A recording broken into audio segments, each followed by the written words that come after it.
SIPA adjudication, LionPacific SDN BHD v Pestech Technoloy SDN BHD. Another appeal, June 9, 2022, 9 CLJ. Learning outcome.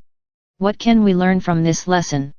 Court of Appeal will provide guidance on back-to-back contracts, conditional payment and breach of natural justice. Contents: A. Issues of the case. B. Facts of the case. C. Adjudicator's decision. D. Main grounds by appellant. E. Originating summons. F. Decision of the court. G. Conclusion. Issues of the case. Whether adjudicator lack of jurisdiction to decide where the subcontract if its main contract was entered into prior to SIPA coming into force, main ground number 1.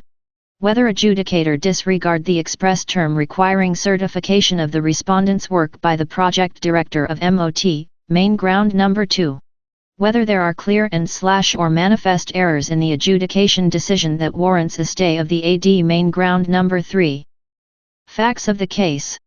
Consortium Skypark Link, LionPacific, Consortium, was appointed as a main contractor by the Government of Malaysia for a construction project on 22.01.2013. While the consortium appointed the appellant as a subcontractor for the System Works package parcel of the project on July 10, 2013. The appellant appointed the respondent as a subcontractor by way of subcontract on 24.11.2014, subcontract. Facts of the case continued. Respondent claimed for the sum of 24,902,980.45 from the appellant regarding the works. The appellant disputed and the parties went to adjudication. The appellant's reason, among others, by reason of CLS 3.1 and 4.1 payment for the works shall only become due from the appellant to the respondent upon Ministry of Transport MOT certification of the payment under the main contract, and the respondent's claim for variation works could not be allowed in view of CLS 50 and 53. Adjudicator's decision. Adjudicator delivered the decision as follows. 7 out of 9 invoices were allowed totaling Rm 12,001,692.71. The respondent's loss arising out of extension of time was rejected. The respondent's claim, VO, was partly allowed totaling Rm 521,040. The appellant shall pay to the respondent a total sum of Rm 12,522,732.71 on or before 15.01.2020. Interest and costs to be paid by the appellant. Main grounds by appellant. SIPA does not apply to the subcontract, as the main contract which forms part of the subcontract was entered into prior to the coming into force of SIPA. As such, the adjudicator has no jurisdiction over the adjudication proceedings between the parties. Main ground number 1. The adjudicator had acted in excess of his jurisdiction by incorporating a new contractual term into the subcontract. Main ground number 2. There are clear and/or manifest errors in the adjudication decision that warrants a stay of the AD. Main ground number 3. Originating summons, OS. The appellant filed OS in order that AD made on 30.10.2019 in favor of the respondent by set aside and, if not set aside, an order to stay the enforcement of the AD until the disposal of an arbitration between the appellant and the respondent. The respondent filed OS for leave of court to enforce the AD against the appellant. The judge dismissed the appellant and allowed the respondent's OS. Decision of the court. 1. Whether adjudicator lack of jurisdiction to decide where the subcontract if its main contract was entered into prior to SIPA coming into force, main ground number 1. The judge held the followings.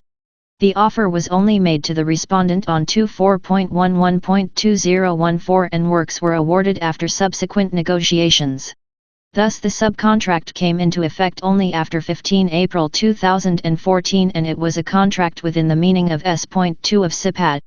The appellant's proposition as to the adjudicator's lack of jurisdictions on the basis of the main contract preceding the coming into force of SIPA was misconceived and wrong in law.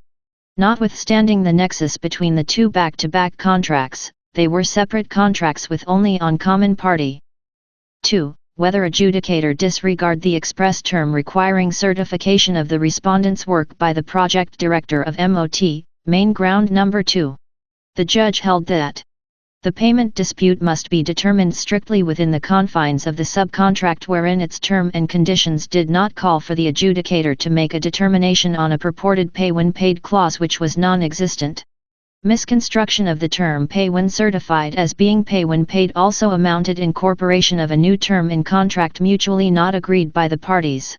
The appellant is obliged to make payment to the respondent upon certification or approval by the PD of the MOT evidenced by a certificate signed by him.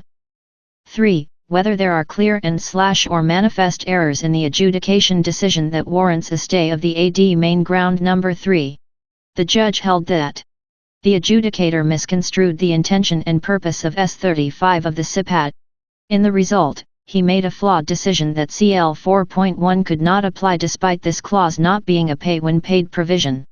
Applying S35 of SIPAT to CL 4.1 of the subcontract is a tantamount to a jurisdictional error or an exercise of powers in excess of jurisdiction.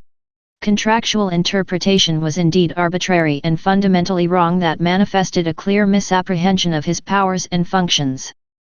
Conclusion. The learned judge had erred in law in dismissing the appellant's application to set aside the adjudicator's decision dated 30.10.2019 and allowing the respondent's application to enforce the adjudicator's decision as the judgment of the High Court. The present judge allow both appeals and set aside the decision of the learned judge and the adjudicator's decision with costs.